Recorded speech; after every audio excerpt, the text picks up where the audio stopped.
पर कहते हैं भगवान को स्तनपान कराने के बाद स्पष्ट लिखा है सदगति। सदगति भगवान ने दे दिया। जो माँ को गति मिलती है वो आज पूतना जी को दे दी है। क्यों? क्योंकि माँ का ही काम पूतना ने किया, स्तनपान कराया है। इसलिए भगवान गोविंद जी, कृष्ण भगवान जी उनको माँ की गति प्रदान किए। ये कौन है भैया? पूतना कौन है? ये बलि की पुत्री रत्नमाला है। जब वामन भगवान का अवतार हुआ था, मांगने के लिए बलि के दरवाजे पर वामन भगवान गए थे। जब वामन भगवान को देखा बलि की पुत्री ने, तो उन्होंने सोचा कि इतना अच्छा बालक है, लगता है बैठ करके गोद में खिलाऊं, स्तनपान करूं। पर कुछ देर बाद जब 3 पग में ही सारा नाप लिया, बाली को छल लिया वामन भगवान ने, तब वही रत्नमाला कहती है ऐसे दुष्ट को तो जहर पिला करके मार देना चाहिए।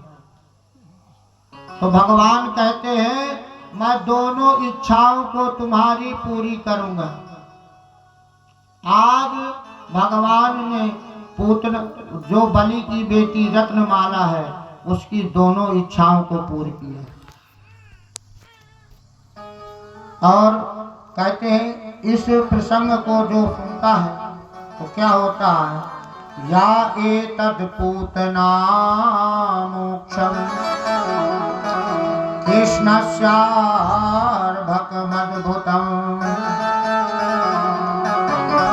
शृणुयात् श्रद्धया मर्तो गोविंदे लभते रतिम्।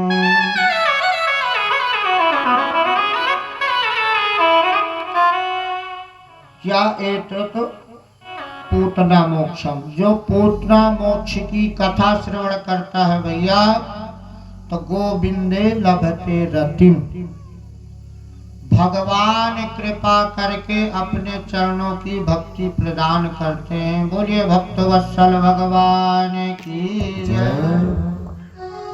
गोपाल जी महाराज सभी को भक्ति प्रदान करें, यही प्रार्थना है। अब माँ यशोदा इतनी प्रसन्न है, रोज कोई ना कोई बहाना बना के उत्सव होता है लाला के जन्म का। आज लाला ने करवट बदल लिया अपने आप, तो बुला करके कहती है डिग्गा लगा दो भैया कि आज लाला ने करवट बदली है। लाला के करवट बदलने का बुलवा है।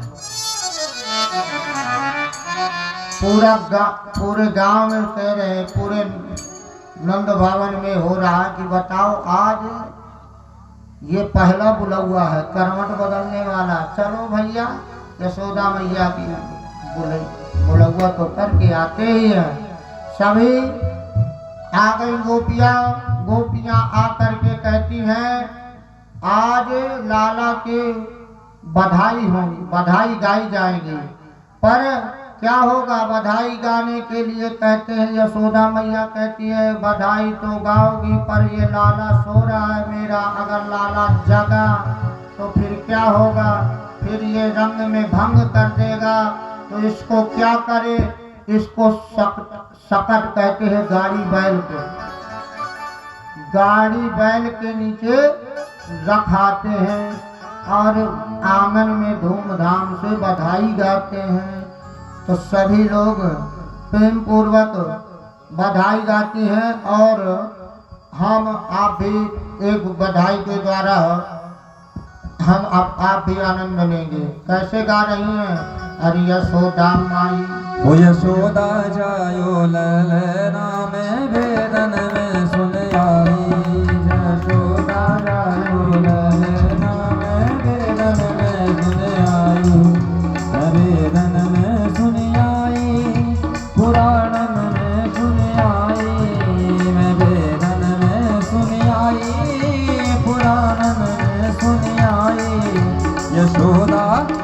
यशोदा यशोदा जायो ललना में वेदन में सुनी आई यशोदा जायो ललना में वेदन में सुनी आई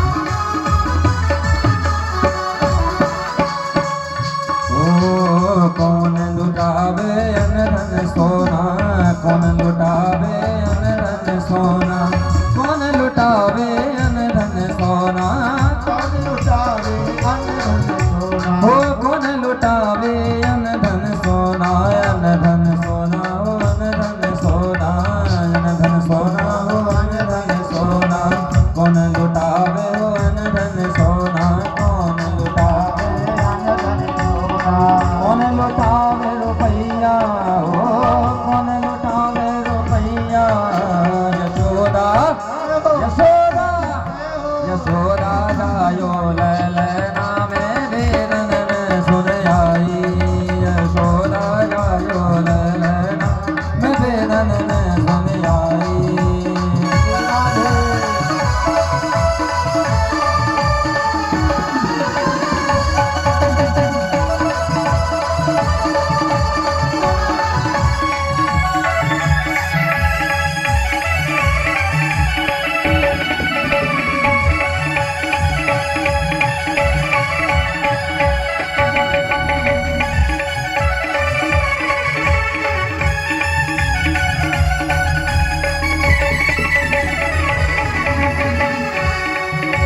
श्याम बदन पर पीली रंगुलिया श्याम बदन पर पीली रंगुलिया श्याम बदन पर पीली झंगुरिया श्याम बदन पर पीली झंगुरिया ओ पीली झंगुरिया ओ पीली झंगुरिया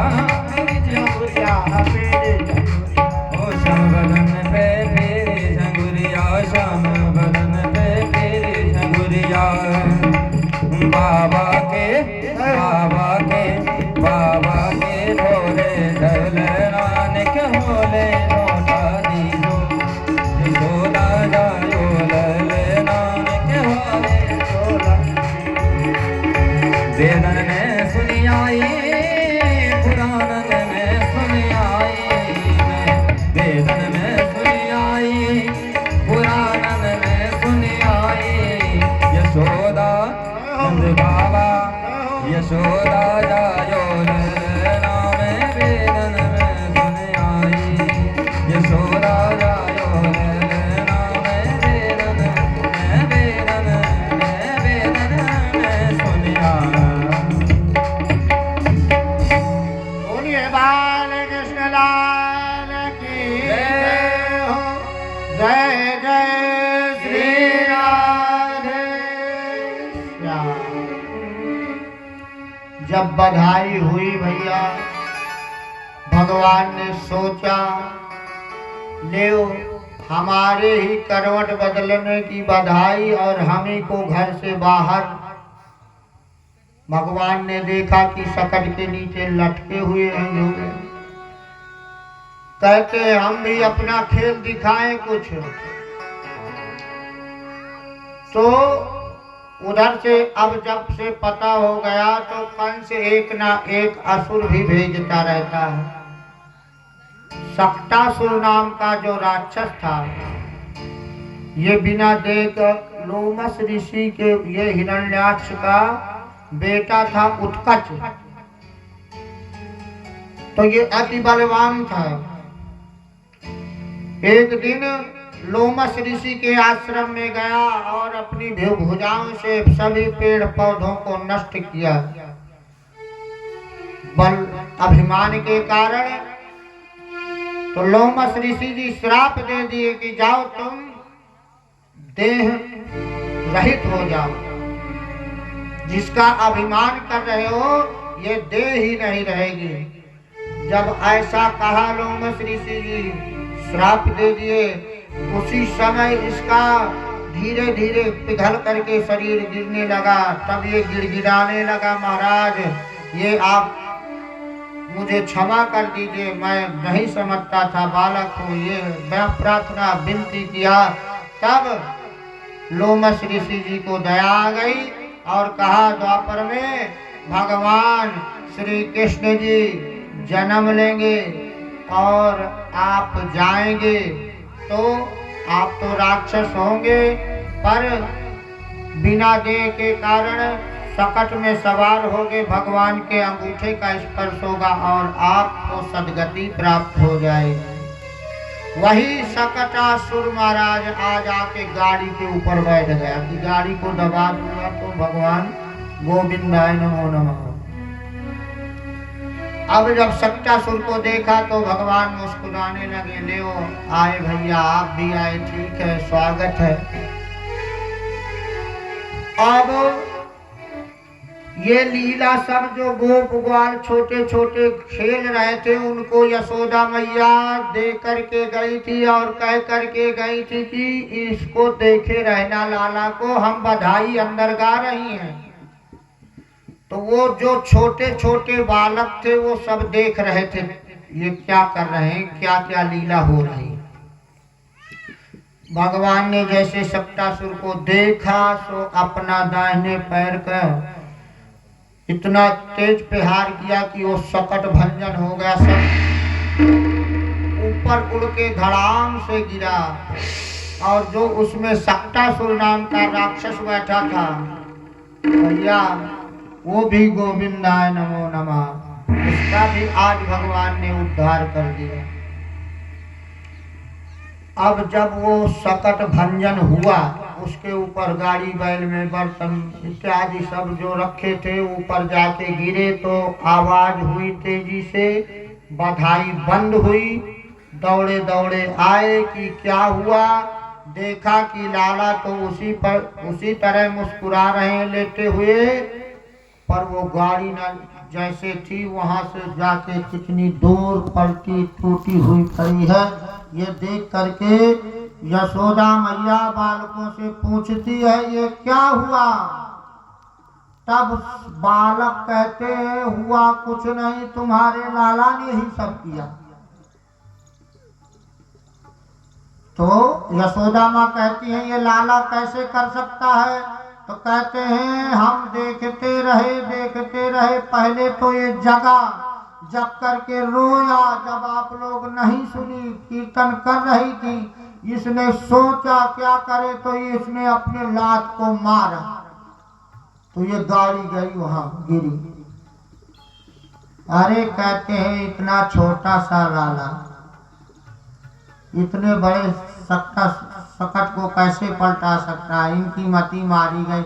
वो सौगंध खा रहे बालक, पर नहीं, कहते चलो चलो जो हुआ सो हुआ, सब भगवान रक्षा करते हैं, जो पापी आता है अपने आप खत्म होता है। सकटासुर का महाराज उद्धार किया भगवान श्री कृष्ण जी। और अब कंस जी दोबारा से क्रीड़ावर्त को भेजते हैं। एकदा रोहमारूढ़ं लालयन्ते सुतं सती गरिमाणं शिशोर्वोढं नागे नासे हे गिरिकूटवत्। एकदा रोहमारूढ़ं, एक बार की बात है, माँ यशोदा जी अपने लाला कन्हैया को गोद में लिए हुए दुग्ध पान करा रही।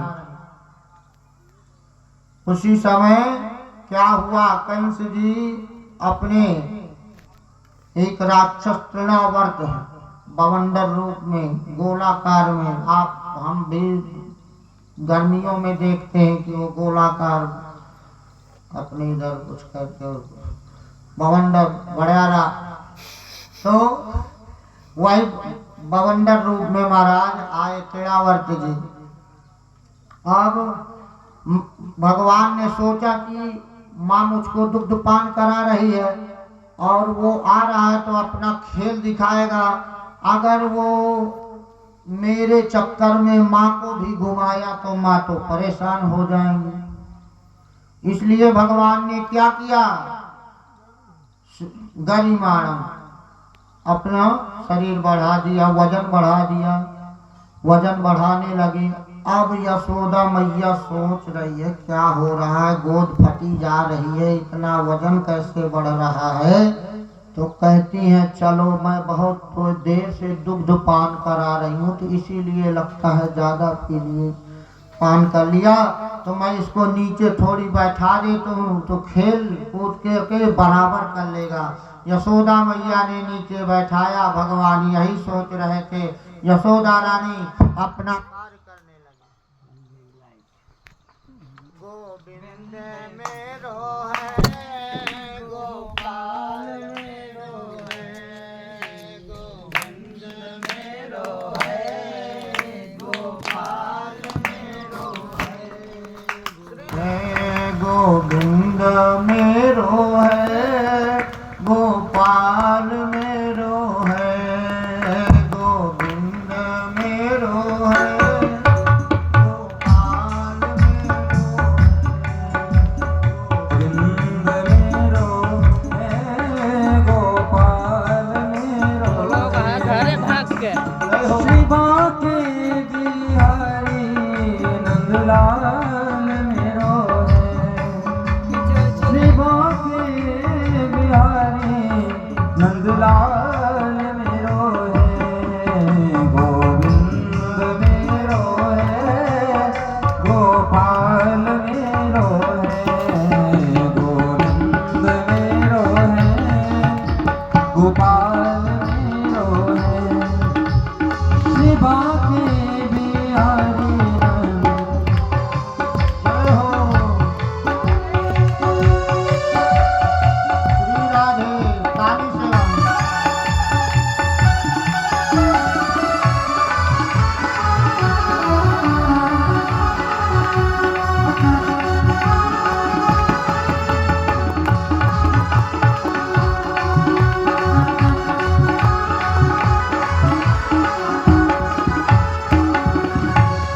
शिवा के बिहारी नंदलाल मेरो है, शिवा के बिहारी नंदलाल मेरो है, गोविंद मेरो है, गोपाल मेरो है, गोविंद मेरो है, गोपाल मेरो है, गोविंद मेरो है, गोपाल मेरो है, गोपाल मेरो है, गोपाल मेरो है। आज तृणावर्त को आते हुए भगवान ने अपना वजन बढ़ा करके माँ की गोद के नीचे आए और माँ अपना कार्य करने लगी। यशोदा मैया उसी समय तृणावर्त जी आते हैं, बवंडर रूप में गोलाकार बनाए हुए भगवान को बीच में फांसते हैं और उड़ा करके लिए जा रहे हैं। भगवान सोच रहे हैं मामा जी ने अच्छा उड़न खटोला भेजा है, चलो मैं यहाँ से देख तो लूँ गोकुल की गलियाँ, गोकुल में गोपियों के घर, अभी करनी है चोरी। इसलिए भगवान वहीं से भवंडर के बीच से मुस्कुरा रहे हैं और देख रहे हैं पूरे गोकुल में। पर भैया जैसे ही आज तृणावर्त सोचता है कि मैं मथुरा की तरफ लेकर के जाऊं, उसी समय भगवान क्या करते हैं, अपना वजन बढ़ाते हैं। पहले वो घुमा रहे थे ना महाराज, घूमने नहीं लगा। तब बवंडर सोचता है कि क्या मैं पत्थर की शिला तो नहीं उठा लाया। सुखदेव जी परीक्षित जी से कह रहे हैं, देख लो लाला परीक्षित, लोग पत्थर में भगवान को देखते हैं, ये भगवान में पत्थर देख रहे हैं। तो आज भगवान ने वजन बढ़ाया, जैसे ही मथुरा की तरफ ले जाने लगा टिड़ावर्त, वैसे भगवान ने वजन बढ़ाया और घूमना उनका बंद हुआ। और भगवान पकड़ करके कहते हैं, तमंतरिक्षात् पतितं शिलायां विशीर्ण सर्वा वयं करालम। उसको महाराज ऐसे पटका, शिला भगवान ने वजन बढ़ा करके फिर उसको एक शिला में पटक दिया। जब शिला में पटका तो अपने आप उसके प्राण पखेरु उड़ गए। टिड़ावर्तक जी का भी उद्धार महाराज भगवान ने किया। तो गोकुलवासी कह रहे हैं, ये राक्षस आ रहे हैं, अपने आप मर रहे हैं, किसी को लीला समझ में आ नहीं रही। सब यही कह रहे हैं, पापी अपने पाप से मर रहे हैं। तो एक बार लीला भगवान ने एक दार भुकमादाय स्वांकमारोप्य भामिनी कृष्णोतं पाययामास स्तनः स्नेह परिप्लुता।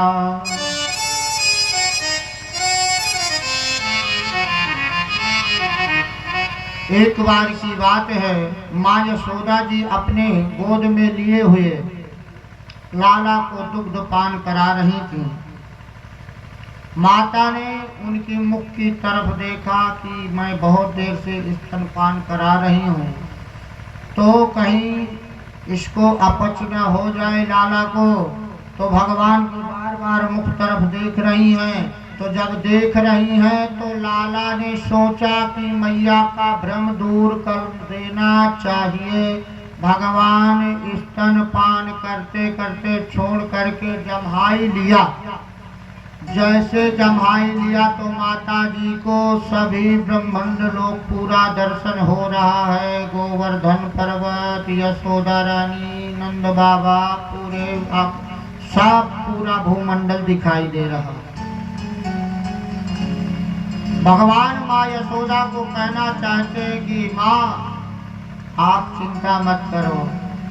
भगवान फिर दोबारा से देखती हैं तो भगवान लीला को समाप्त करते हैं कि चकाचौंध न हो जाए मैया। पुनः वसुदेव जी सोचते हैं कि हमारे लाला आ गए। हमारे लाला का दोनों भैयाओं का नामकरण संस्कार होना चाहिए। पहले 16 संस्कार होते,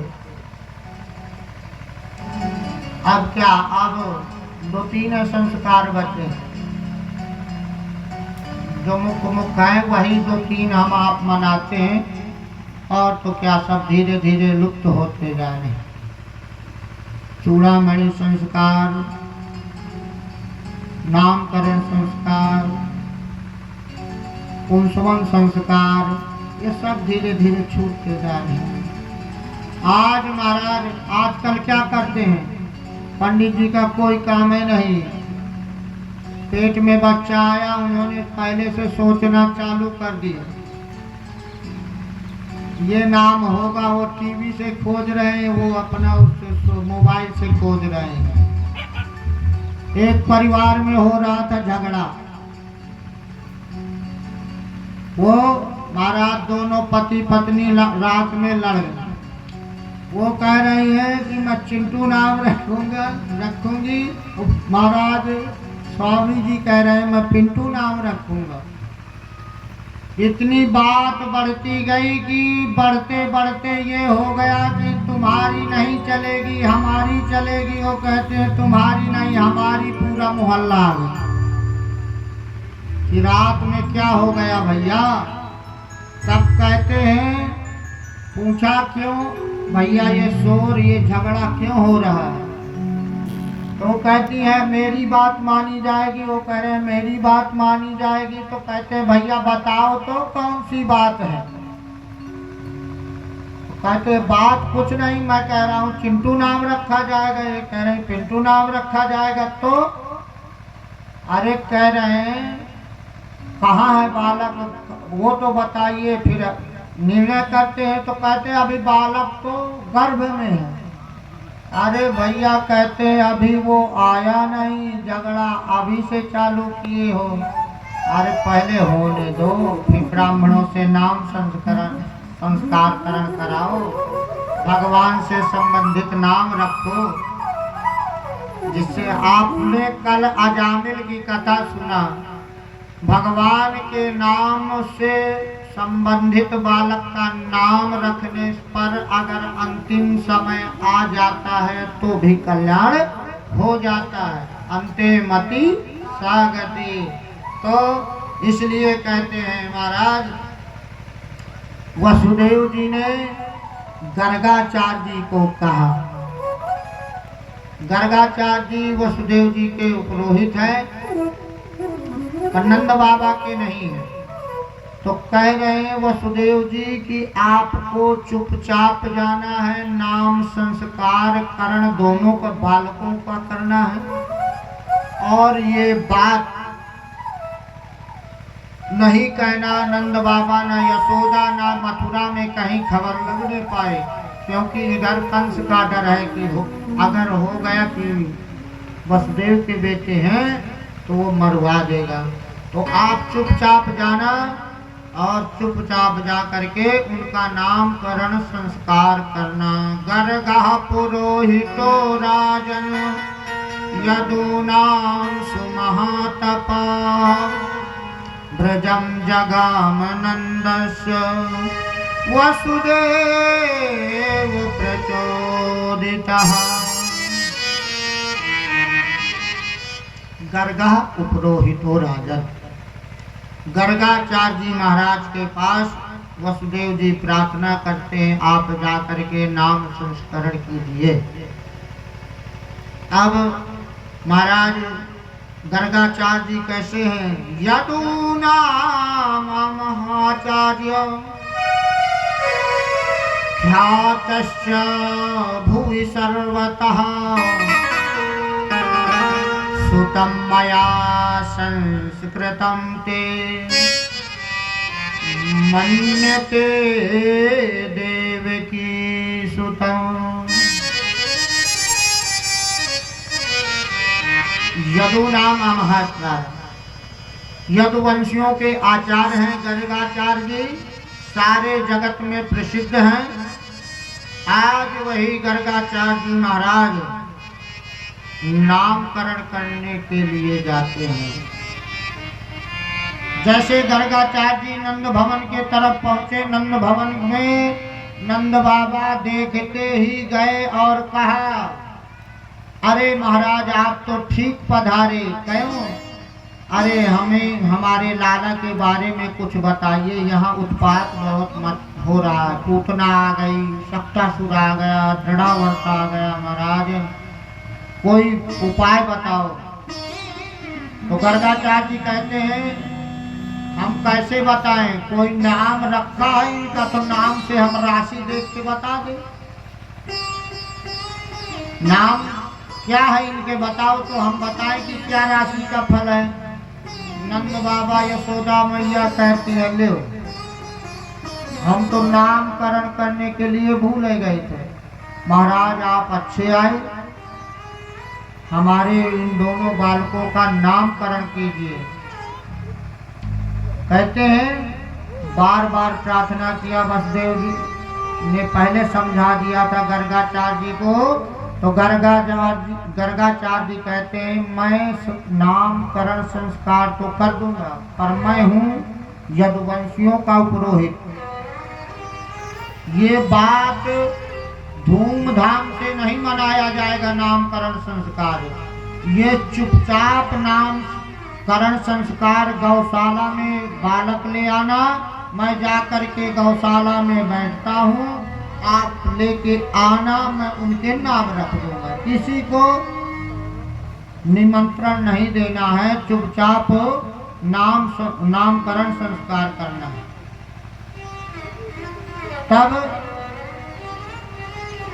ऐसा कहने पर महाराज आज नंद बाबा ने वैसी ही व्यवस्था किया और कहते हैं यशोदा मैया और रोहिणी मैया थोड़ा चालाकी किए। ये गर्गाचार्य बाबा प्रसिद्ध हैं ज्योतिष शास्त्र में, तो इनकी परीक्षा लेनी चाहिए। अगर सच्चा ज्योतिषी होगा तो महाराज बता देंगे, नहीं तो न बता पाएंगे। तो क्या कर रहे हैं, तो कहते हैं बहन अपना अपना बालक बदल लेती है। यशोदा जी का लाला ले लिया रोहिणी मैया ने कृष्ण भगवान को, और जो रोहिणी जी का बालक थे बलराम जी महाराज उनको ले लिया माँ यशोदा ने। ऐसा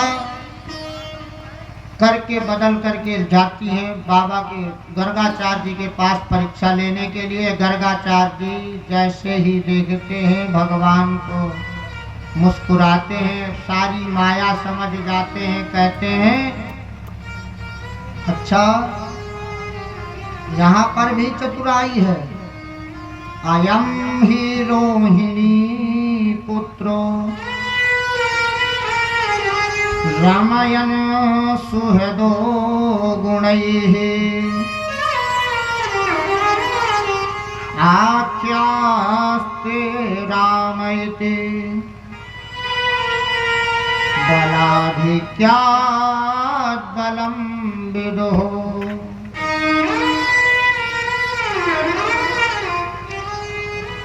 कहते अयम ही रोहिणी पुत्र, यशोदा मैया जो आपकी गोद में है वो रोहिणी का पुत्र है। अब दोनों बहनों ने अंगुली लगा ली, बाबा तो सच्चा ज्योतिषी।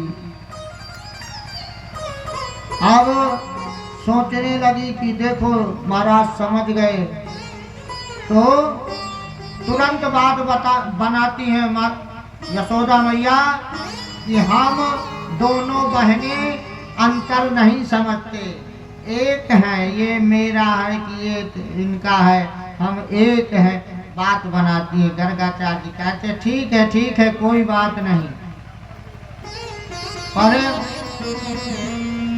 इनका जो नाम होगा, आपकी गोद में रोहिणी का जो पुत्र है, बलाधिक्यात् बलं विदुः, बल अधिक होने के कारण इनका नाम बलराम जी होगा। बोलिए बलराम जी महाराज की जय। दूसरा नाम संकर्षण है बलराम जी का। संकर्षण क्यों? क्योंकि योग माया के द्वारा यशोदा मैया के गर्भ से रोहिणी मैया तक, तो इसलिए संकर्षण। और गर्गाचार्य जी महाराज जैसे भगवान श्री कृष्ण को देखते हैं, अब जैसे परमात्मा का हुआ दर्शन, वैसे ही गर्गाचार्य जी को आज उपरोहिती करने का फल प्राप्त हो गया। जैसे वशिष्ठ जी को राम जी का अवतार हो जाने से केवल उपरोहितो कर्म अति मंदा, उपरोहिती करने के लिए तैयार नहीं थे वशिष्ठ जी, पर वो जानते थे कि भगवान का आगमन होगा, इसलिए उपरोहिती कर्म कर रहे थे कि साक्षात परमात्मा यहाँ पर आएंगे। तो वशिष्ठ जी जैसे राम जी के आने पर प्रसन्न हुए, इसी प्रकार गर्गाचार्य जी महाराज जब नामकरण कर रहे हैं, भगवान का दर्शन कर रहे हैं, तो इतनी प्रसन्नता हुई कि आज मैं धन्य हो गया। और भगवान से नजरें मिल गई, नजरें हो गई चार। जैसे भगवान की ओर देखा, लग गया ध्यान। ताटक समाधि के बारे में मैं आपको परसों बताया था कि ताटक समाधि होती है कि आंखें खुला रहना पर ध्यान दूसरे का करते रहना। तो अब बाबा गर्गाचार्य जी देख करके भगवान को एकदम आंख फाड़ के देखते ही देखते रह गए, ताटक समाधि लग गई। अब यशोदा मैया रोहिणी मैया कहती है बाबा की तो आंखें की खुला न पलक झपक रही न कुछ हो रहा। तो यशोदा मैया हाथ को आगे करती हैं, बाबा क्या है महाराज बहुत देर हो गई। दूसरी मैया कहती है रोहिणी ना जाने बाबा को क्या हो गया, ले नामकरण करने के लिए आए, ना हिल रहे ना डुल रहे, आंखें खुला की खुला रह गई, ना जाने क्या हो गया। राम राम राम, यही ऐसा होना था। तो ये मन में सोच करके यशोदा मैया ने तेजी से गर्गाचार्य जी को पकड़ के हिलाया। बाबा, जैसे बाबा की समाधि टूटी तो कहते हैं गर्गाचार्य जी को एकदम याद आया कि मैं बैठा था नामकरण करने के लिए। तो तुरंत बोल उठे, बहु निसंति नामानि रूपाणि च सुतस्वते गुण कर्मानुरूपाणि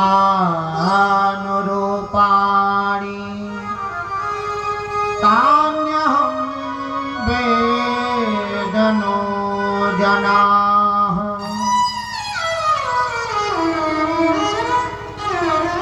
बहूनि सन्ति नामानि, अरे इनके तो बहुत नाम है, कितने नाम लो। जैसे ही गर्गाचार्य जी महाराज कुछ बोलने वाले थे, भगवान ने इशारा कर दिया, महाराज और पट्टी अभी नहीं खोलनी, भगवान बनने में सुख नहीं है। हम आप भी देखते हैं भगवान की क्या क्या सेवा होती।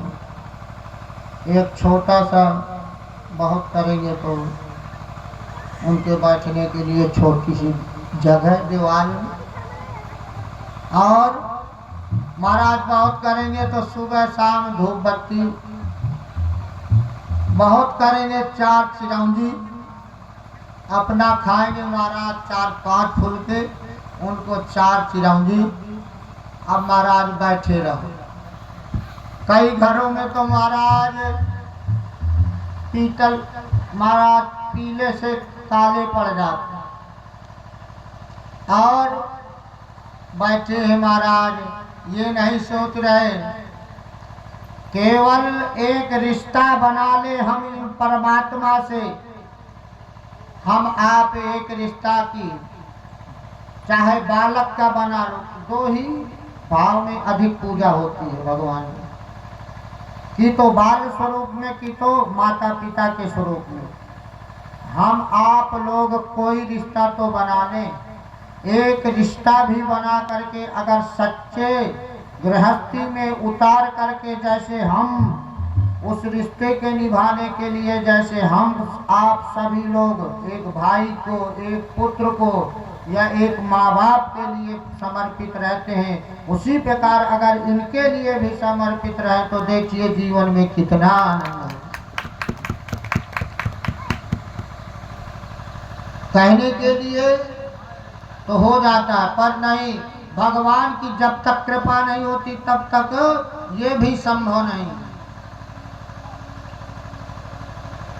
बरसाने में महाराज सेठ जी रहते थे, उनकी बेटी नहीं थी, 3 बेटे थे।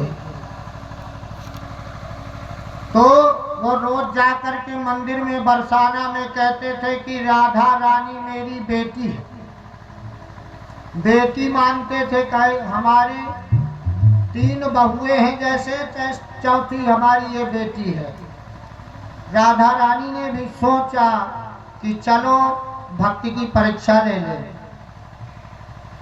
राधा रानी माने उस भक्त की परीक्षा लेने के लिए क्या किया, सेठ था तो सेठ के घर में जो चुरियानिन थी वो आकर के चूड़ी पहना करके जाती। तो उसी दिन चुरिहारिन आती है तो 3 बहुओं को पहनाती है और कहती है कोई घर में अतिथि या कोई तो नहीं है। उसी समय एक हाथ और आ जाता है चुरिहारिन के पास। अब चुरिहारिन उस हाथ में भी चूड़ी पहनाती है, दोनों हाथों में। अब जब चूड़ी पहना करके सेठ जी के पास जाती है, भाई पैसा सेठ जी देते थे दुकान पे, पहना करके यहाँ से जाती थी घर से। तो सेठ जी के पास जब गई, महाराज कहा आप इसके दाम हमको दीजिए। तो वो हर बार का दाम दे रहे थे सेठ जी 3 का। 3 लोगों की चूड़ी, 3 बहुओं की चूड़ी का दाम दे रहे थे। तो मनिहारिन कह रही थी कि आज मैं 3 को नहीं 4 को पहनाई हूँ, 3 को नहीं मैं 4 को पहनाई हूँ सेठ जी। मैं आपसे 1 रुपया फालतू नहीं ले रही। मैं जब अपना सामान चूड़ियाँ पहनाई हूँ तब आपसे पैसा मांग रही हूँ, तब मैं आपसे लड़ाई कर रही हूँ। 4 लोगों को पहनाया है मैंने। सेठ जी घर में पूछते हैं किसी प्रकार से, तो कहते हैं हमें जानकारी नहीं। सेठ जी कहते हैं तुम झूठ बोल रही हो, रोजी रोटी की कसम खाती है कि मैं अपनी इस रोजी रोटी की कसम खाती हूँ, मैं 4 को पहनाया हूँ। पर सेठ जी नहीं मानते, उसको 3 का दाम देते हैं। जब 3 का दाम देते हैं और रात में आके घर में सोते हैं, तब राधा रानी मैया आके खड़ी हो जाती हैं स्वप्न में और कहती हैं आप सेठ जी मुझको कहने के लिए बेटी कहते हो, मेरा अधिकार नहीं है घर में। जब आपकी बहुओं ने पहना तो मैंने पहन लिया, आपने क्यों दाम नहीं दिया। जैसे ही सेठ जी सुनते हैं आज आंसुओं से भीग जाते हैं कि धन्य है चुरिहारिन, कि बताओ धन्य है ये चुरिहारिन जो मैं आज तक मानता रहा, दिखी नहीं माता रानी, पर आज चुरिहारिन ने उनके हाथों में चूड़ी पहनाई। और उसी समय दौड़ते दौड़ते सेठ जी जाते हैं, उनसे क्षमा प्रार्थना मांगते हैं, कहते हैं आप सच कह रहे थे। तो कहने का भाव जब हम आप रिश्ता अपना बना लेते हैं तो प्रेम होने लगता है। क्रोध से, प्रेम से, भय से, किसी प्रकार भी हम आपका भगवान का सुमिरन करते रहें तो हम आपका कल्याण हो जाता है। तो यही बात जैसे ही बतलाना चाह रहे थे महाराज गर्गाचार्य जी कि बहूनि सन्ति नामानि, उसी समय भगवान ने आंखें दिखाई। आंखें दिखाने पर गर्गाचार्य